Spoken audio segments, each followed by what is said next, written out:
दोस्तों, बिग सोचों में खुश आमदीद। इंसान इस सैयारे पर लाखों सालों से आबाद है, लेकिन अगर किसी बाकायदा तहजीब की बात की जाए तो इसके सबूत हमें तकरीबन 6000 साल कबल मिलते हैं, जिसे सुमेरी तहजीब कहा जाता था।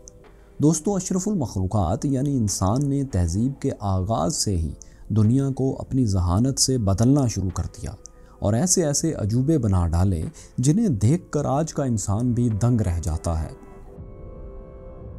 इनमें से कुछ अजूबे तो ऐसे भी हैं जो आज तक किसी न किसी हालत में मौजूद हैं और आज के तरक्की याफ्ता इंसान को भी हैरत के समंदर में गर्क कर देते हैं। इन्हीं अजायबात में से एक अजूबा मिस्र के अहराम हैं, जो दुनिया के 7 कदीम अजूबों में सबसे बड़ा अजूबा है और ये वाहिद अजूबा है जो हज़ारों साल गुजरने के बावजूद आज भी कुर्राए अर्ज़ पर मौजूद है। दोस्तों, ये पुरस्रार और हैरत अंगेज़ दो हैकल तामीरात कैसे, कब और क्यों बनी, किसने बनाई, आइए ये जानने की कोशिश करते हैं।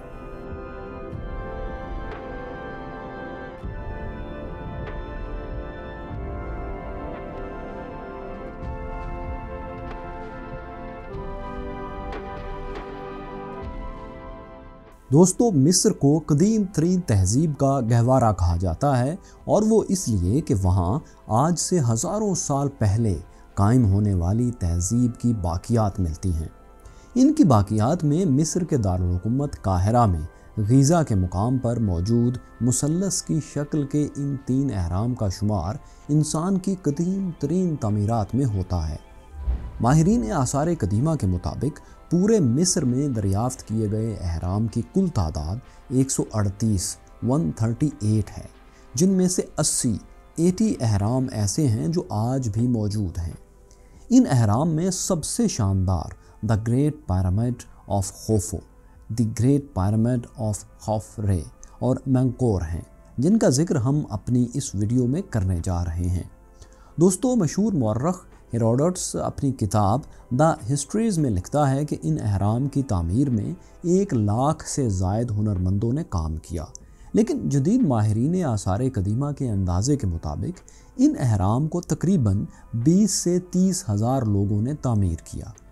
तामीराती हुज्म के लिहाज से 20वीं सदी के शुरू तक ये अहराम दुनिया की इंसान के हाथ से बनी हुई सबसे बुलंद इमारत का दर्जा भी रखते थे।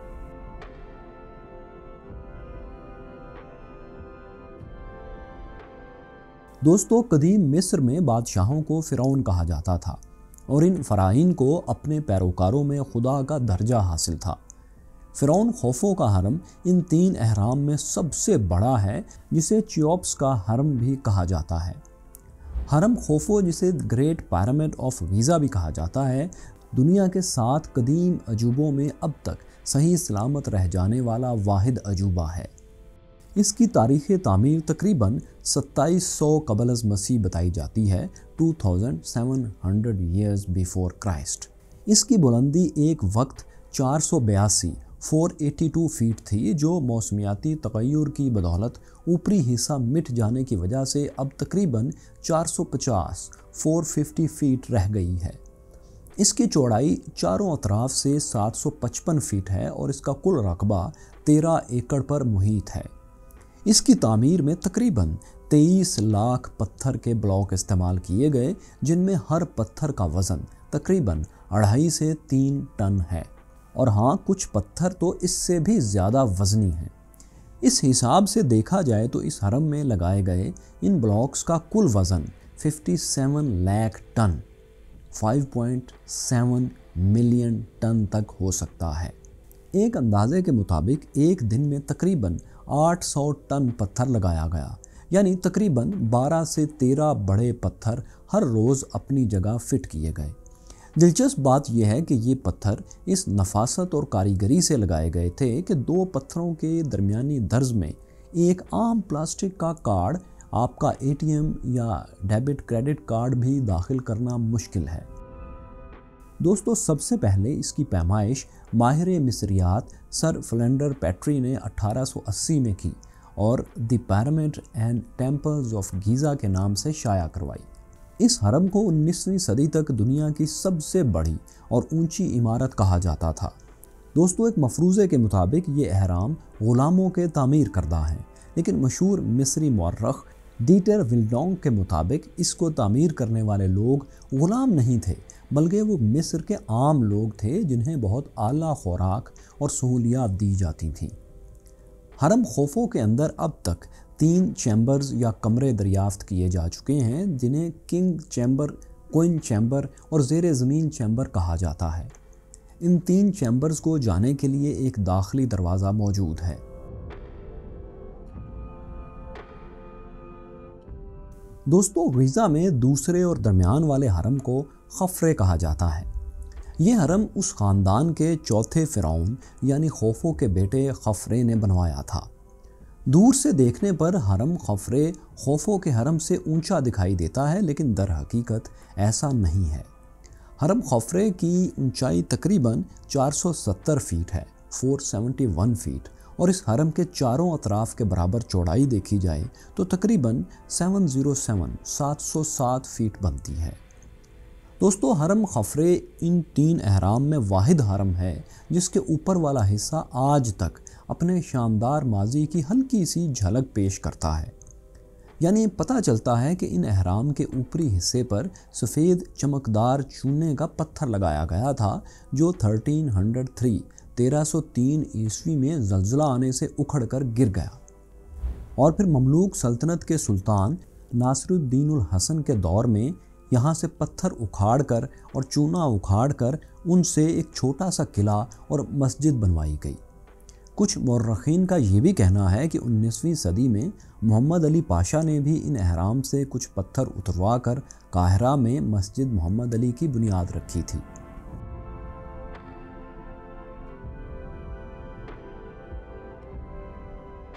तीसरा और सबसे छोटा हरम मेनकौर है, जिसे इसी ख़ानदान के 5वें फ़िरौन यानी खफरे के बेटे ने बनवाया था। मौर्रखीन के मुताबिक इस फ़िरौन ने तकरीबन 18 या फिर 28 साल सल्तनत पर राज किया। कहा जाता है कि मेनकौर की वफ़ात के वक्त ये हरम नामुकम्मल था, जिसे इसके जानशीन ने मुकम्मल करवाया। इस हरम की लंबाई 213 फीट बताई जाती है और इसका कुछ हिस्सा ज़ेरे ज़मीन भी है। इस हरम के चारों अतराफ़ की बराबर चौड़ाई तकरीबन 365 फीट है।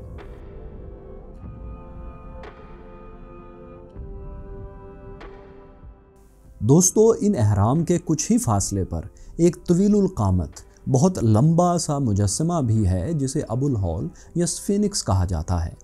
इस मुजस्समे का सर इंसान का, लेकिन धड़ शेर से मुशाबा है। अबुल हौल अरबी ज़ुबान का लफ्ज़ है जिसके मानी खौफ का बाप हैं, और ये नाम इसे अरबों ने ही दिया था। दोस्तों, अबुल हौल की उम्र के हवाले से भी मौर्रखीन में इख्तलाफ पाया जाता है।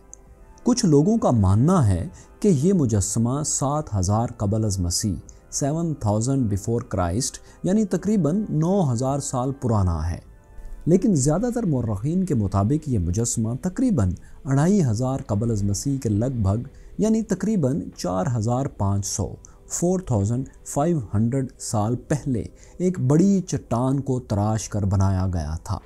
अबुल हौल की लंबाई तकरीबन 240 फीट और ऊंचाई 66 फीट के करीब है। दूर से देखें तो ये एक पहाड़ सा नज़र आता है। ये मिस्र के दारुल हुकूमत काहिरा से 60 मील दूर गिज़ा के रेगिस्तान में मौजूद चूने के पत्थर लाइमस्टोन की पहाड़ी को काट कर बनाया गया है। एक अंदाजे के मुताबिक अबुल हौल को बनाने के लिए तकरीबन 100 लोगों ने 100 स्किल्ड पीपल ने 3 साल तक काम किया। दोस्तों, अबुल हौल के अगले दोनों पंजों के दरमियान ग्रेनाइट का एक कतबा मौजूद है, जिसके मुताबिक फ़िरौन टोथमुसिस ने 1420 क़ब्ल अज़ मसीह तक हुकूमत की थी। एक बार ये अबुल हौल के सामने रेगिस्तान में शिकार खेलते हुए थकन से चूर होकर इसी मुजस्समे के साए में सो गया था और वहाँ इसे एक ख्वाब आया था, जिसकी वजह से इस कतबे को ड्रीम स्टील कहा जाता है। इस मुजस्समे के मुतल्लिक ये मफरूज़ा पेश किया जाता है कि इस मुजस्समे को सूरज देवता के तौर पर पूजा जाता था। इस मुजस्समे की नाक और दाढ़ी टूटी हुई है। इन दोनों चीज़ों के टूटने की एक वजह ये बयान की जाती है कि इसकी नाक को नेपोलियन की फ़ौज ने 1798 में तोपों से गोले फेंक कर तोड़ा था।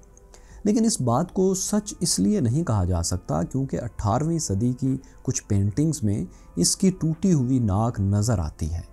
लेकिन मिस्री मौर्रखीन के मुताबिक अबुल हौल की नाक को एक सूफ़ी मुसलमान मोहम्मद साइमुल अज़हर ने 15वीं सदी ईस्वी में इसलिए तोड़ा था कि लोग इसको बुत बनाकर पूजने लगे थे।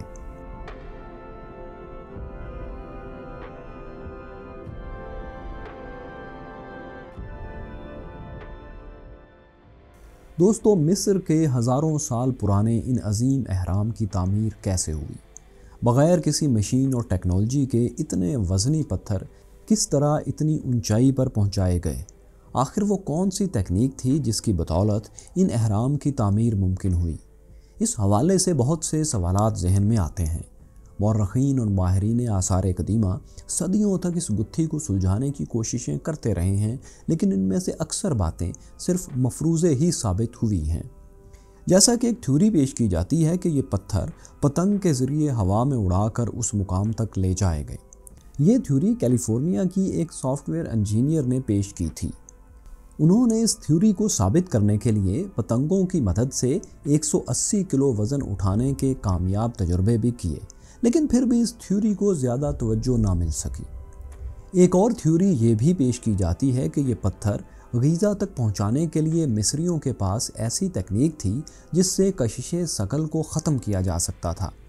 इस थ्योरी को लेविटेशन थ्योरी कहा जाता है, लेकिन जदीद साइंस ने इस थ्योरी को भी रद्द कर दिया है क्योंकि फ़िलहाल अब तक ऐसा कोई तरीका ईजाद नहीं हुआ जिससे किसी भी चीज़ को कशिशे शकल से आज़ाद किया जा सके। एक थ्योरी ये भी गर्दिश करती है कि ये अहराम एलियन या किसी पुरअसरार मखलूक ने तामीर किए हैं या इनकी मदद से इन्हें तामीर किया गया है।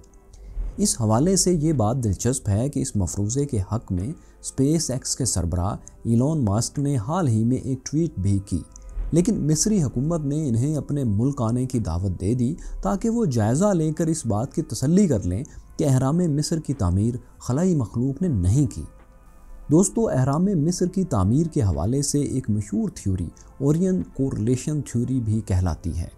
इस थ्योरी में अहराम के बिल्कुल ऊपर अहराम की ही तामीर में गर्दिश करते 3 सितारों को सबूत के तौर पर पेश किया जाता है और कहा जाता है कि ये 3 सितारे बिल्कुल अहराम के ऊपर नमूदार होते हैं। ये थ्योरी रॉबर्ट बोवेल ने 1983 में पेश की, लेकिन इस थ्योरी को केप टाउन यूनिवर्सिटी के एक प्रोफेसर ने यह कहकर रद्द कर दिया कि जिस वक्त ये अहराम तामीर किए गए उस वक्त ये सितारे इस तरतीब में नहीं थे, और दूसरा आज भी अगर इन सितारों को देखा जाए तो साबित होता है कि रॉबर्ट ने इस तरतीब को उलट पेश किया, जिसकी बिना पर आम इंसान को ये थ्योरी सच लगती है। तरतीब और डायरेक्शन की बात हो रही है दोस्तों, तो ताज़ा तरीन मालूमात ने ये बात साबित कर दी है कि ये अहराम इंतहाई तरक्की याफ्ता साइंसी तख्लीक़ात का मज़हर है और इनके मेमार कायनात के बेशतर सरबस्ता राज़ों से वाकिफ़ थे। इन्हें आला तरीन रियाज़ियाती टेक्निक्स और जोग्राफ़िए के बारे में हैरत अंगेज़ मालूमात थी। ये बात भी काबिल ज़िक्र है कि ये अहराम शुमाल, जनूब, मशरिक़ और मगरिब की डायरेक्शन के हिसाब से बिल्कुल परफेक्ट बनाए गए हैं।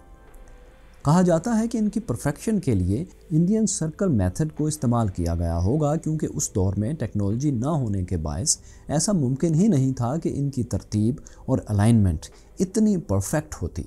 दोस्तों, इंडियन सर्कल मेथड दरअसल पैमाइश करने का बहुत ही सादा तरीका था जो कदीम दौर में इस्तेमाल किया जाता था।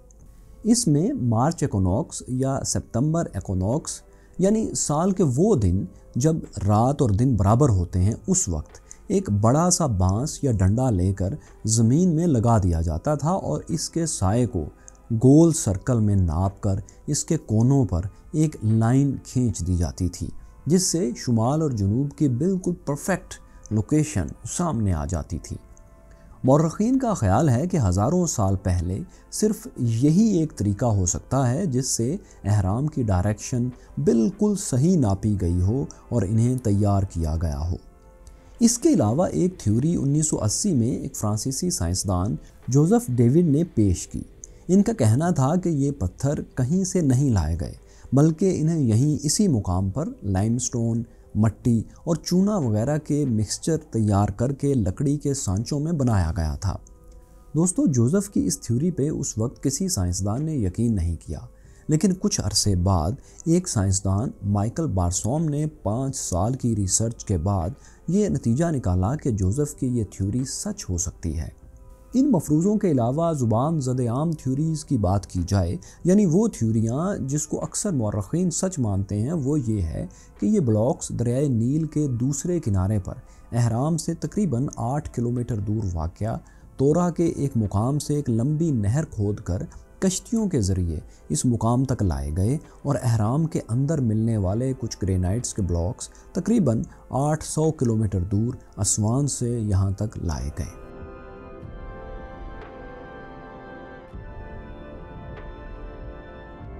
दोस्तों, सवाल ये पैदा होता है कि ये अहराम क्यों बनाए गए, आखिर इनकी तामीर के पीछे वजह क्या थी।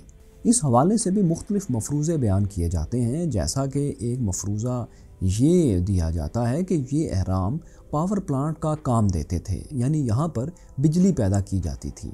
और इसके सबूत के तौर पर इस थ्योरी को सच मानने वाले बगदाद से मिलने वाली 2000 साल पुरानी बगदाद बैटरी पेश करते हैं, जिसके मुतालिक कहा जाता है कि दौरे कदीम के लोग बिजली पैदा करना जानते थे। इस हवाले से सबसे कबूल आम नज़रिया ये पेश किया जाता है कि ये अहराम फ़िरौनों की इबादत गाहें थीं, क्योंकि ये लोग मौत के बाद की ज़िंदगी पर यकीन रखते थे। दोस्तों, हैरत की बात यह है कि यहाँ आज तक जितने चैम्बर्स दरियाफ्त किए गए हैं, इनमें कोई ममी नहीं मिली। अलबत्ता कहा जाता है कि किंग्स चैम्बर में फ़िरौन खुफू का ताबूत था, लेकिन जब इसे खोला गया तो वो खाली मिला। अलबत्ता इसके अलावा हाल ही में होने वाली कुछ रिसर्च के दौरान इन पिरामिड्स के, इन अहराम के करीब से कुछ कदीम फ़िरौनों के ढांचे ज़रूर मिले हैं। दोस्तों, इन सारे मफरूज़ों और थ्योरीज़ को देखते हुए ये बात तो यकीन से कही जा सकती है कि ये अहराम ज़रूर किसी ख़ास मकसद के लिए बनाए गए थे, लेकिन वो कौन सा मकसद था, इस बात से पर्दा उठना शायद अभी बाकी है।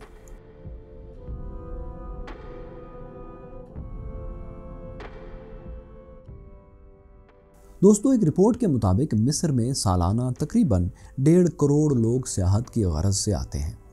इन सयाहों की वजह से मिस्र एक कसीर ज़र्रे मुबादला कमाता है। इसकी आमदनी का तकरीबन 12% इन्हिसार सियाहत पर है।